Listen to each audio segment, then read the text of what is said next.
नमस्कार, बुलेटिन में स्वागत है आपका। मैं हूं आपके साथ मनु तेवतिया। गढ़वाल लोकसभा सीट पर आज केंद्रीय गृह मंत्री राजनाथ सिंह जनसभा करेंगे। राजनाथ सिंह कोटद्वार में जनसभा करेंगे। इसके बाद चमोली के गोपेश्वर में भी जनसभा को संबोधित करेंगे और बीजेपी प्रत्याशी तीरथ सिंह रावत के पक्ष में वोट मांगेंगे। वहीं पिथौरागढ़ के रामलीला मैदान में राजनाथ सिंह जनसभा करेंगे। अल्मोड़ा लोकसभा सीट के उम्मीदवार अजय टमटा के पक्ष में वोट अपील करेंगे। राजनाथ सिंह की जनसभाओं को लेकर बीजेपी कार्यकर्ताओं में जोश और उत्साह है। साथ ही जनसभा से संबंधित सभी तैयारियां पूरी कर ली गई हैं। तो आज राजनाथ सिंह उत्तराखंड दौरे पर आ रहे हैं। इस दौरान कोटद्वार, गोपेश्वर, पिथौरागढ़, हरिद्वार में जनसभा को संबोधित करेंगे।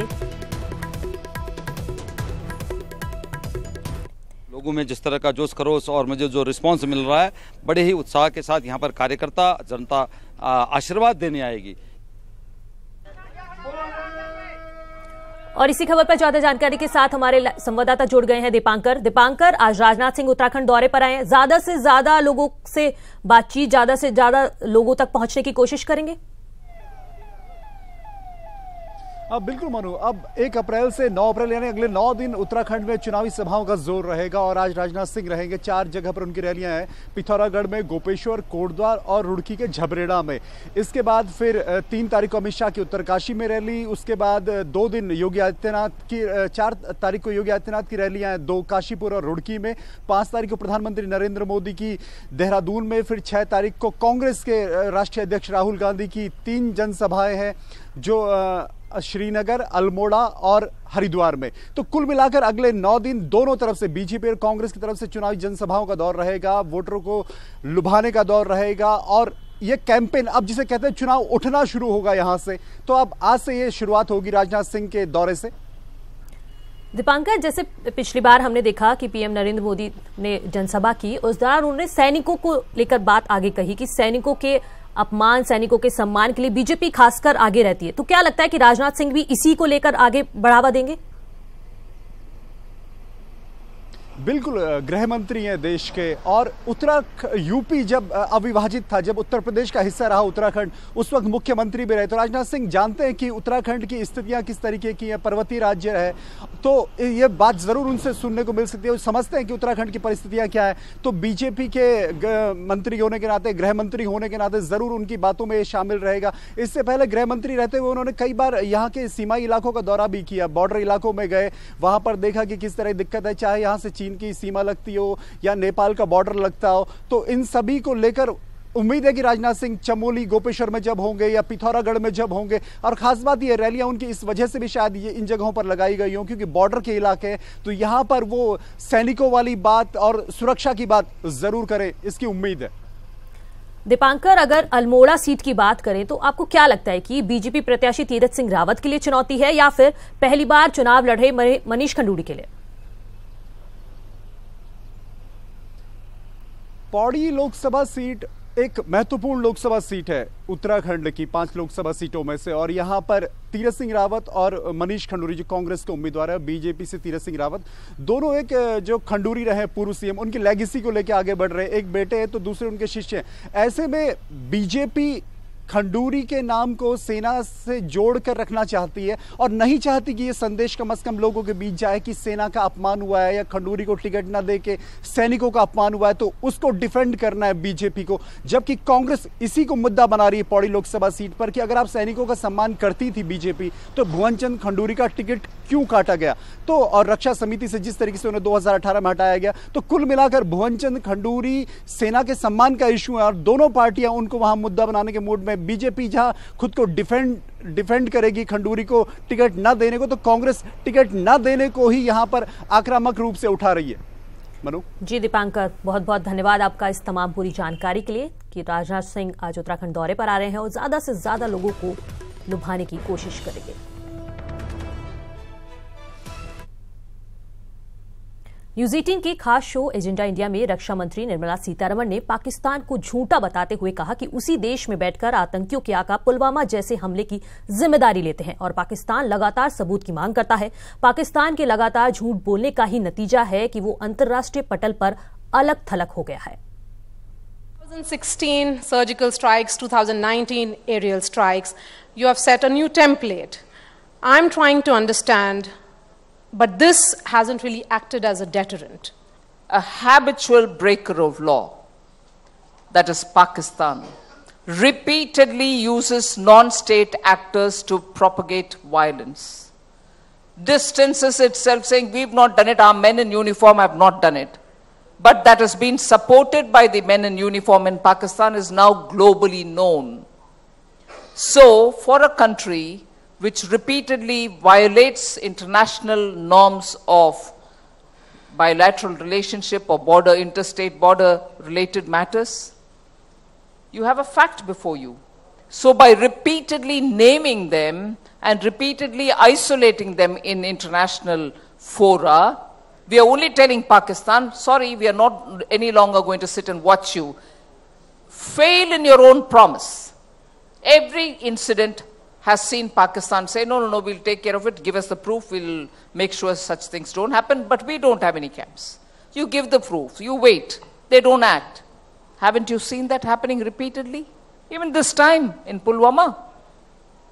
The group which has done it sits in Pakistan and claims it, but Pakistan's government says, no, it's not us.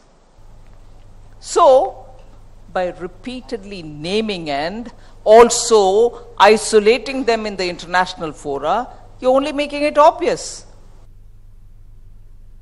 Network 18 के group editor in chief Rahul Joshi से खास बातचीत में बीजेपी अध्यक्ष अमित शाह ने कांग्रेस पर निशाना साधा और कहा कि चीन को भारत के तत्कालीन पीएम ने वीटो पावर गिफ्ट किया था और यही वजह है कि आज मसूद अजहर बचा हुआ है। इसके साथ ही शाह ने कहा कि भारत की मौजूदा नीति की वजह से आज चीन अलग थलग पड़ा है और इस मुद्दे पर दुनिया के देशों में भारत के लिए सहानुभूति है। से जुड़ा हुआ मुद्दा यहाँ पर चाइना का भी है। हम लोगों ने देखा है कि मसूद अजहर को आज चौथी बार यूएन सिक्योरिटी काउंसिल ने वीटो का इस्तेमाल किया, तो भारत का रवैया क्या रहेगा चाइना की तरफ? पहले इस बात पर स्पष्टता होनी चाहिए, चाइना को वीटो क्यों मिला? वीटो का अधिकार 50 के दशक में हिंदुस्तान को मिलने वाला था। संबंध सुधारने के लिए तत्कालीन प्रधानमंत्री ने एक थाली में गिफ्ट कर वीटो का अधिकार चाइना को दे दिया, जो आज हमारे खिलाफ इस्तेमाल हो रहा है। तो ये जो सवाल खड़े कर रहे हैं, मैं उनको कहना चाहता हूं, अपनी चौथी पीढ़ी में जरा जाकर देखिए कि ये प्रॉब्लम कहां से शुरू हुई है। चाहे कश्मीर की हो, चाहे चीन के वीटो की हो, सारी प्रॉब्लम 4 पीढ़ी पहले आपके परिवार से ही शुरू हुई। और जहां तक सवाल भारत का सरकार की आज की नीति का है, चीन भी अलग थलग पड़ा है, अकेला पड़ा है। इस मुद्दे पर दुनिया के सारे देश भारत के साथ सिंपैथी भी रखते हैं, इसका समर्थन भी करते हैं। मैं मानता हूं आगे इसी तरह से चलता रहा तो कभी न कभी चीन ने भी हमारा साथ देना पड़ेगा। एक तरफ बीजेपी अपने एक सांसद का नाम लेने से बच रही है, तो वहीं कांग्रेस बीजेपी के इसी सांसद के नाम पर वोट मांग रही है। लोकसभा सीट पौड़ी है और सांसद का नाम है भुवन चंद्र खंडूरी। देखिए रिपोर्ट।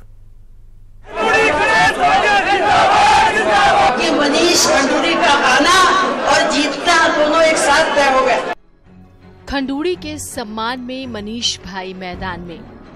पौड़ी लोकसभा सीट से कांग्रेस ने इसे अपनी टैगलाइन बनाया है। उस दौर में जब बीजेपी अपने सांसदों की 5 साल की परफॉर्मेंस को पीछे छोड़ पीएम मोदी का नाम आगे कर रही है, उसी दौर में कांग्रेस बीजेपी के ही एक सांसद को भुनाने में लगी हुई है। पौड़ी से सांसद और पूर्व सीएम रहे भुवन चंद्र खंडूरी के नाम को कांग्रेस इन दिनों चुनाव प्रचार में भुना रही है। उनके बेटे मनीष खंडूरी इस समय पौड़ी लोकसभा सीट से कांग्रेस की टिकट पर चुनाव लड़ रहे हैं। ऐसे में कांग्रेस के मन में बड़े खंडूरी के लिए सहानुभूति हिलोरे मार रही है। खंडूरी जी तो खैर उन्होंने तो कहते हैं कि हम बीजेपी में थे रहेंगे अगर हमारे साथ कोई ऐसा दुर्व्यवहार नहीं किया गया। दुर्व्यवहार शुरू कर दिया गया है। अभी हमने देखा कि जितने भी यहाँ होर्डिंग्स लगी थी मोदी जी के आने पे, खंडूरी जी का नाम गायब है। वहीं बीजेपी खंडूरी नाम के इस घूंट को कैसे गटके उनके समझ में नहीं आ रहा। बीजेपी पोस्टर और बैनर से अपने जरूरी नेता की फोटो तो पहले ही डिलीट कर चुकी है, मंच से उनका नाम लेने से भी परहेज कर रही है, लेकिन वो अभी भी पार्टी में इसलिए नेता जी को उनको लानत कैसे भेजे इस मुश्किल में है। इसलिए मीडिया के सवालों पर कहा जा रहा है कि उनका आशीर्वाद तो उनके साथ है। जनरल खंडूरी जी को मेरा पूरे ऊपर आशीर्वाद है। जब मैंने नॉमिनेशन किया उन्होंने मुझे आशीर्वाद लेके दिया और फोन किया कि तीरथ तुम कब नॉमिनेशन कर रहे हो, मैं अभी स्वास्थ्य ठीक नहीं है, आगे मैं आऊंगा, ये आपको दिखेगा। कहते हैं दिल की बात जुबां पर आए ना आए पर चेहरे पर दिख जाती है। बीजेपी के साथ भी आजकल कुछ ऐसा ही हो रहा है। खंडूड़ी के नाम पर बीजेपी नेता हाथ जोड़ते हैं पर चेहरे पर शिकन दिख ही जाती है। रॉबिन सिंह चौहान के साथ bureau report, news 18 network. Congress जरूरी है खंडूड़ी की टैगलाइन चला रही है, तो वहीं पौड़ी से कांग्रेस प्रत्याशी मनीष खंडूड़ी ने ऐसे पोस्टर्स को मिर्च मसाला करार दिया है। मनीष खंडूड़ी ने ऐसे किसी भी पोस्टर की जानकारी होने से इनकार कर दिया है। साथ ही कहा है कि उनकी जीत पौड़ी में तय है।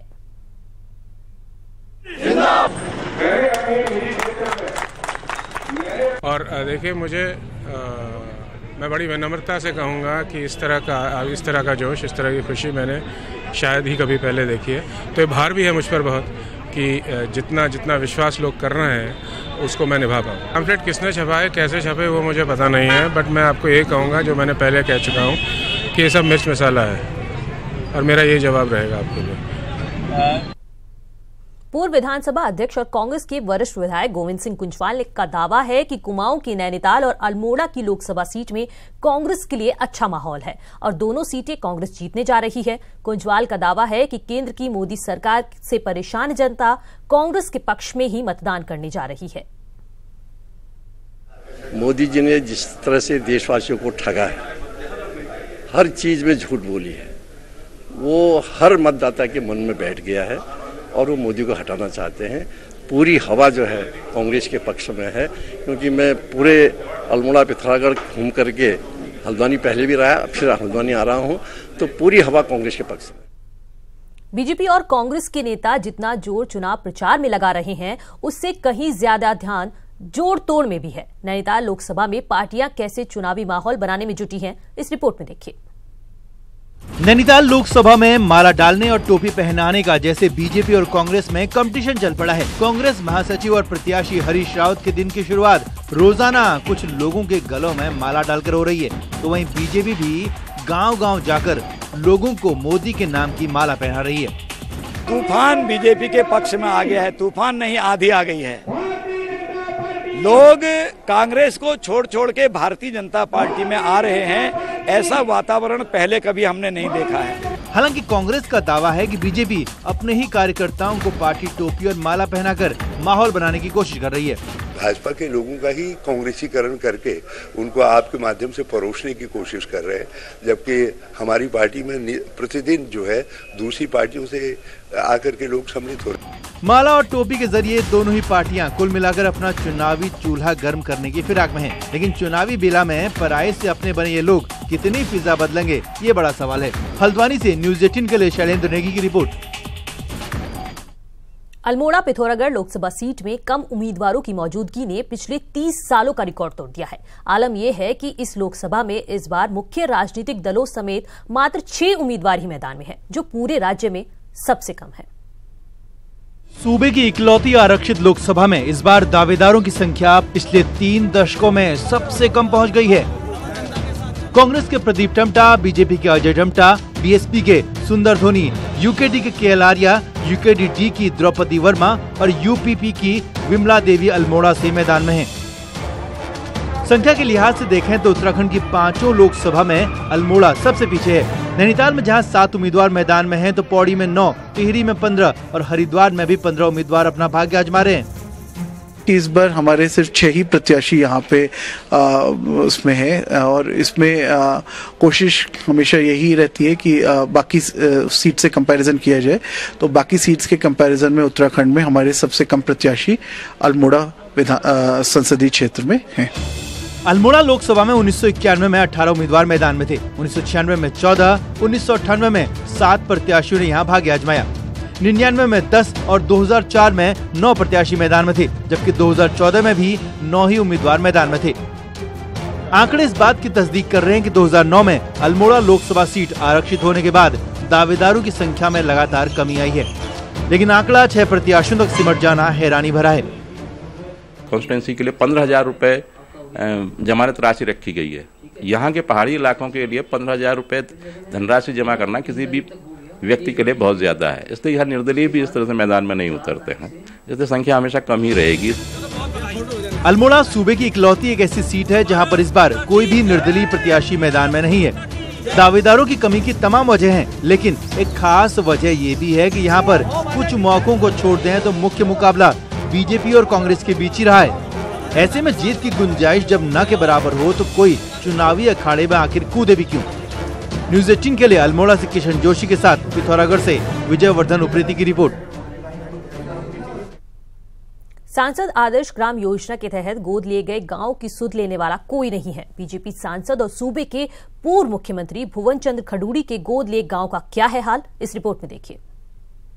प्राकृतिक सौंदर्य की गोद में बैठे रुद्रप्रयाग जिले के देवली भणी ग्राम गांव को सांसद बीसी खंडूड़ी ने गोद लिया था। 2013 में केदारनाथ आपदा में ये गांव उजड़ गया था। कई लोग बेघर हुए थे।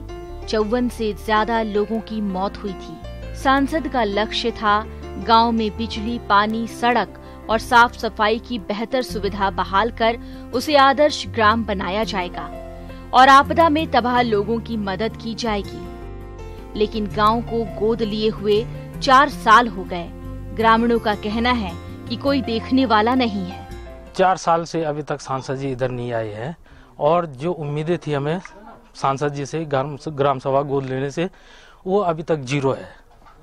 कोई विकास कार्य ऐसा नहीं है। वैसे अलग विभागीय स्तर से तो हो रहा है कार्यक्रम, जैसे भी कोई योजनाएं चल रही है, पर अभी तक वर्तमान में वो सांसद जी का कोई भी जीरो है यहाँ पे। सांसद जी ने इस गांव को इसलिए गोद लिया था कि केदारनाथ देवी आपदा में इस गांव के सबसे ज़्यादा लोग वहां पे काल कलवित हुए थे। लगभग 54 लोगों की मृत्यु वहां पे हुई थी, इसीलिए सांसद जी ने इस गांव को गोद लिया था। लेकिन आज स्थिति ये है कि हम लोगों की सबकी ये था कि इस गांव की तकदीर और तस्वीर सांसद जी के गोद लेने से बदल जाएगी। लेकिन आज स्थिति ये है कि धरातल पे कोई भी काम नहीं हुआ है। 250 परिवार वाले इस गाँव की स्थिति बदहाल है। पैदल मार्ग बदहाल है, सड़कें टूटी हुई हैं। गांव के एक पौराणिक मंदिर का सौंदर्यीकरण और शौचालय को लेकर थोड़ा बहुत काम हुआ है, लेकिन आदर्श गांव के मानक वाला काम नहीं हुआ है। बीजेपी के जिला अध्यक्ष ग्रामीणों के आरोप को गलत ठहराते हैं। वहाँ के लोगों का उन जो जनप्रतिनिधि उनका कहना गलत है। सांसद जी ने कई बार वहाँ गए और गांव के अलग अलग तोकों में उन्होंने अध्यक्ष बनाए और विभाग और डीएम को बोलकर वहाँ अलग अलग वार्डों के विकास करने के लिए बात की। और वो कहते हैं वहाँ की जो पीएमजीएस वाली सड़क उसके बाद बनी, वहाँ गैस की डिमांड थी तब हुई, और वहाँ पर जो स्थानीय जो लोग जो मृतक थे और अन्य जो बेरोजगार हो गए थे उनके लिए बहुत सारी संस्थाओं द्वारा वहाँ पे काम करवाया गया। कई सांसदों ने आदर्श ग्राम योजना के तहत गाँवों को गोद तो ले लिया, लेकिन गांव के साथ साथ ग्रामीणों से दूर हो गए और यही कारण है कि ये योजना धरातल पर नहीं दिख रही है। न्यूज़ 18 के लिए रुद्रप्रयाग से शैलेंद्र सिंह रावत की रिपोर्ट। उत्तराखंड में मतदान की तारीख बिल्कुल नजदीक है। ऐसे में मतदान से ठीक पहले बागेश्वर जिले के 1 दर्जन से अधिक गांव ने अपनी समस्याओं को लेकर चुनाव के बहिष्कार का ऐलान कर दिया है। लेकिन हैरत की बात यह है कि किसी भी दल को इस बहिष्कार से कोई फर्क नहीं पड़ रहा। चुनाव से ठीक पहले बहिष्कार का ऐलान। बागेश्वर के 12 गांव ने किया वोट न डालने का ऐलान। सियासी दल नहीं दे रहे बहिष्कार पर ध्यान। तो एक तरफ जहां ज्यादा से ज्यादा मतदान के लिए चुनाव आयोग से लेकर पीएम मोदी तक जनता से अपील कर रहे हैं, वहीं उत्तराखंड में राजनीतिक दलों की उल्टी ही गंगा बहती दिख रही है। दरअसल अपनी समस्याओं को लेकर बागेश्वर जिले के तकरीबन 1 दर्जन गांव के लोगों ने वोट न डालने का ऐलान किया है। लेकिन सब कुछ जानते हुए भी राजनीतिक दलों पर इस बहिष्कार का कोई फर्क नहीं पड़ रहा है। सबके अपने अलग ही तर्क हैं। मतलब गांव के लोग बैठे मिले बात करें तो ये गांव को एकजुटता के साथ प्रतीक करने वाला भी है। हमने वहाँ शौचालय देने का काम किया, हर घर में बिजली देने का काम किया, हर घर में गैस देने का काम किया है। साथ के साथ हमने पर्यटन विभाग के माध्यम से, सभी विभागों के माध्यम, सिंचाई और जल निगम जल संस्थान के माध्यम से हर प्रकार की आधारभूत सुविधाओं को पूरा लेस करके हमने सांसद आदर्श गाँव को आगे बढ़ाने का काम किया है। नेताजी को तो आपने सुन लिया, लेकिन आइए अब आपको उन ग्रामीणों की पीड़ा सुनाते हैं कि आखिर उन्हें बहिष्कार का कदम क्यों उठाना पड़ा। हमारी 70 साल आजाद हुई हो गए, ना रोड ना वोट हमने कहा था रिखाड़ी वात्सम के नाम से रूट है, ये वात्सम है, यहाँ तो रोड नबी थी, अधूरे रास्ते में रोड छोड़ी गई। शानदार आदर्श गांव है। अजय टमटा जी अभी तक हमको यहाँ तक नहीं देखे। प्रदीप टमटा जी जो 2020 में दो दबे देखे हमने। अजय टमटा जी को हमने अभी तक यहाँ मतलब शक्ल पहचाना थे। ग्रामीणों का मानना है कि जनप्रतिनिधि केवल वोट मांगने ही गांव आते हैं और जीतने के बाद अपनी शक्ल तक नहीं दिखाते। तो जनता के पास क्या हथियार है आज के समय पर? लोकतंत्र में लोकतांत्रिक तरीके से अपनी आवाज को सरकार तक पहुंचाना। जनता को लगता है शायद अगर हम चुनाव का बहिष्कार कर देंगे तो सरकार तक हमारी बात पहुंच जाएगी, आने वाली सरकारें थोड़ा हमसे डरने लगेंगी। देखिए, एक चीज़ तो आपको माननी पड़ेगी, एक मजबूत लोकतंत्र के लिए बहुत जरूरी होता है कि जनता से राजनीतिक दल और सरकारें डरें। खैर, लोकतंत्र की खूबसूरती है जनता और जनप्रतिनिधि का आपसी समन्वय। अगर जनता के मुद्दे नहीं सुने गए और उनकी उपेक्षा हुई तो लोकतंत्र का अस्तित्व ही खतरे में आ जाएगा। राजनीतिक दलों को भी इसे समझना होगा ताकि ग्रामीण चुनाव बहिष्कार की जिद छोड़कर लोकतंत्र में भागीदारी कर सके। न्यूज़ 18 के लिए बागेश्वर से जगदीश चंद्र की रिपोर्ट। और बड़ी खबर आ रही है निकोबार द्वीप से, जहां पर भूकंप के झटके महसूस किए गए हैं। सुबह 6:04 पर ये भूकंप के झटके महसूस किए गए। भूकंप की तीव्रता लगभग 4.8 बताई जा रही है।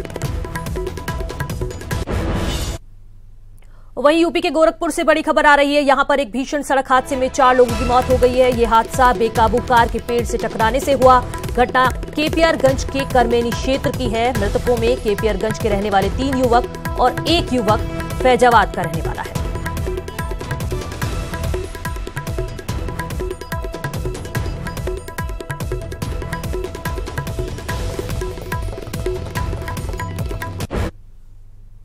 बुलेटिन में इतना ही और जाते जाते आपको बता दें कि आपका पसंदीदा channel news 18 Uttar Pradesh Uttarakhand free dish पर भी उपलब्ध है। हमारे जो दर्शक न्यूज़ 18 उत्तर प्रदेश उत्तराखंड को फ्री डिश पर नहीं देख पा रहे हैं, वो अपना सेटअप बॉक्स ऑटो ट्यून करें। फ्री डिश पर B4 म्यूजिक के बाद न्यूज़ 18 उत्तर प्रदेश उत्तराखंड उपलब्ध है।